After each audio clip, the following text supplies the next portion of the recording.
هادي صاحب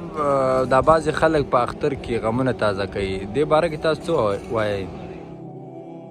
اختر چې دی د الله سبحانه وتعالی د مسلمانانو دپاره سبب د خوشحالۍ ګرځولی دی او دا یو ذریعه ده د خوشحالۍ. نو په دې کې پکار نه دي چې موږ زاړه غمونه را تازه کړو او خاص کر پکار دا ده چې کله موږ یو بل کره لاړ شو هغه خلک چې هغوی باندې غمونه تیر شوي دي او یا د لنډو ورځو کې هغوی یو غم لیدلی دی او غمژن دي،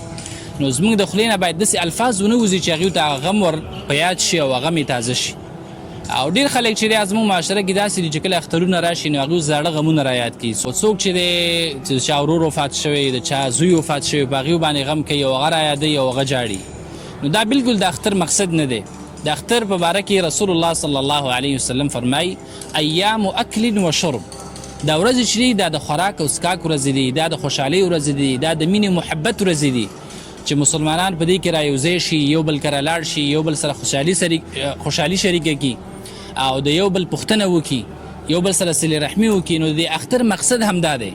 چې دې کې موږ یو بل ته خوشحالي ورکو، نه دا چې موږ زاړه غمونه را تازه کړو